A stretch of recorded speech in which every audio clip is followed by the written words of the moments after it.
narito na naman tayo para sa isang napaka-sweet at nakakakilig na love story nila Kalingap Edu at Ate Viancy. Mo ay aking makilala. Para sa pagpapatuloy ng ating love story ay napakasaya nga ng ating video ngayon dahil meron na namang isang adventure na pupuntahan ng EDC Love Team. Ngayon lamang nila ito gagawin bilang isang mag-love team, kaya naman sana ito ay inyong abangan. Dito nga sinundo na ni Kalingap Edu si Ate Viancy dahil sila ay nag-meet up lamang sa harap ng mall. At pagkakita nga ni Kalingap Edu kay Ate Viancy ay sobrang nabigyan talaga siya sa kagandahan nito. Talagang nakaporma siya ngayon at kitang-kita naman na kahit simple lamang ang kanyang pananamit, sobrang ganda pa rin talaga ni Ate Viancy. Kaya ano kaya ang mangyayari sa kanilang amusement park date?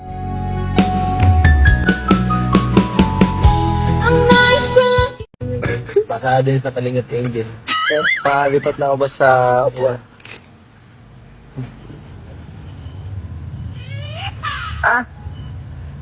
Tayo dito lilingapin mga Kalingap. Yapa! Hello ka. Uy, grabe, kasama pala si Tianse. Nagunas ako. Masama pala. Ayun pala yung special someone na sinasabi mo, kuya. Oo, Kaya pala ito yung tawang may. Bira to. Di nagsasabi kasama ko to. Di nagsasabi kasama ka pa. Ikaw ay, hindi ka nagsasabi ha. Miss mo na agad ha. Ano, ready ka na? Pang ilang punta mo na dito dun sa ano, nakapunta ka na Nagulan, di ka? Di ba? Ay, nako. Nako ba? So, dadaling kita sa aking pinanggalingan dati. Sigurado. Maano mo ang history ni Kalingap Edu. Kung saan ako. Pakita ko sa mga history kung saan ako unang nagmula. Ano sabi mo ha? Ayaw mong malaman? Gusto? Gusto mo?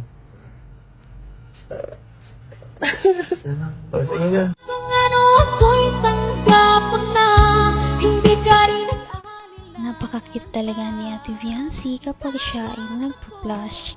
At dito nga ay nakita natin na sobra talaga ang kanyang pamumula dahil inaasar siya na namiss niya na agad daw si Kalingap Edu.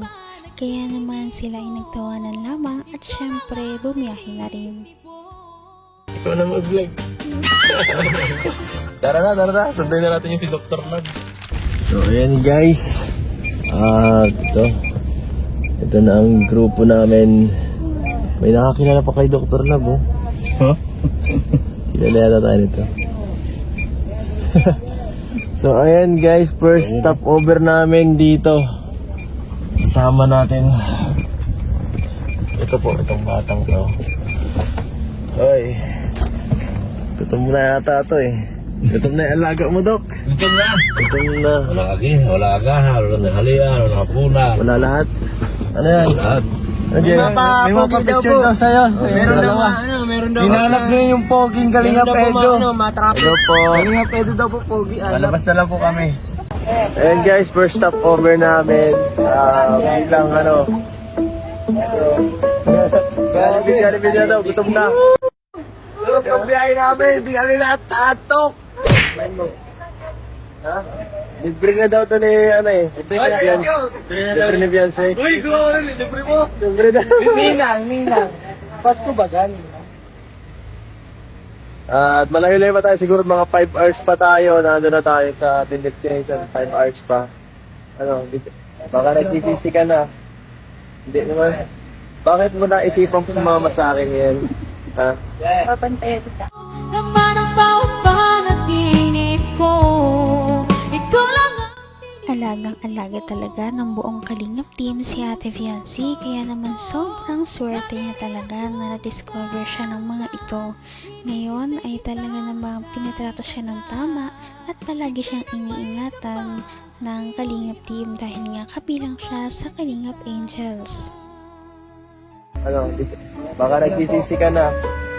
Hindi naman. Bakit mo naisipang sumama sa akin ngayon? Ha? Babantayan ka. Babatiin ako? Ay, grabe ka. Huwag kang maharot, ha? Joke lang. So, ayun po. Makain muna kami kasi gutom na eh. Gutom na daw siya. Gutom ka na? Mahilig po yan sa Jollibee. Opo, paborito niya yan. Ay. Kaya dito po kami nag-stop over. Actually po, kasabayan sana namin sila Kuya Bal. Di ko alam kung nasa na sila. Kasabayan dapat namin. Baka nauna na sila. Sana magkakita kami. Susunod na stopover. Tara po, kain na tayo. Let's go! Ayun po, ilang oras na lang po. Siguro mga 4 na oras na lang. Or 3. Nandun na kami sa destination. At eto guys, pagod na ang iba nating mga kasamahan. Tulog na yung iba guys. Ilan lang. Wala po, joke lang. Tulog na yung iba guys. Joke po. Si Blackjack. Ano Jay? Okay lang dyan? Ha? Okay lang. Kanina naglipang konti, bigat sa mata. Kalyada. Tara guys, gisingin na lang natin mamaya. Hanggang wakas ay tayo ng dalawa. Palagi kang naman ang isip ko. Hindi lamang si Kalingap Edu ang bumabanat sa kanilang love team.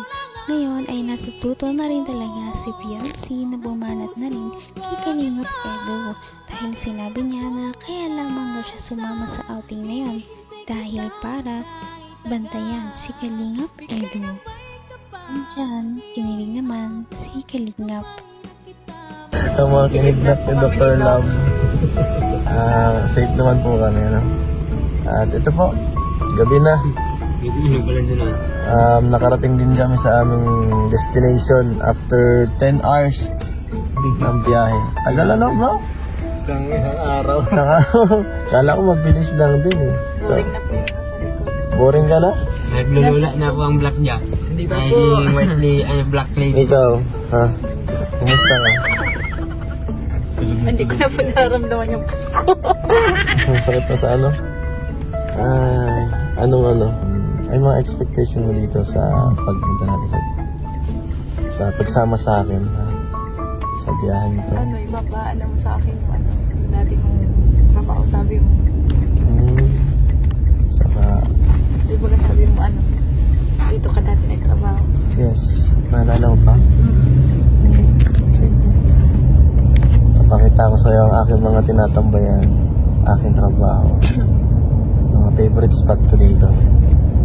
Papasyal kita dahil siyempre hindi tayo natuloy sa ating anniversary sa Hong Kong, sa Singapore. Dito na lang tayo mag-date.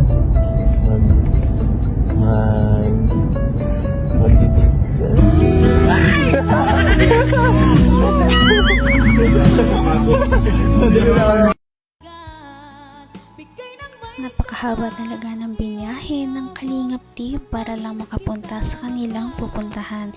Kaya naman ito ay siguro magiging worth it talaga dahil sa ganda ng kanilang pupuntahan. Kaya yan ang inyong aabangan sa aming susunod na mga video. Marami pa ang mga kilig moments na mangyayari. Napaka-sweet talaga nila at napakabait ng tambalang ito kaya maraming sumusuporta. Kaya naman sana ipatuloy natin silang suportahan at mahalin si Fiancé, si Kalingap Edu at ang Kalingap team. Yun lamang at maraming salamat sa panonood. Abangan natin kung magkakatuluyan ba talaga si Kalingap Edu at Fiancé. Hanggang sa muli! Bye! Ngayon'y abot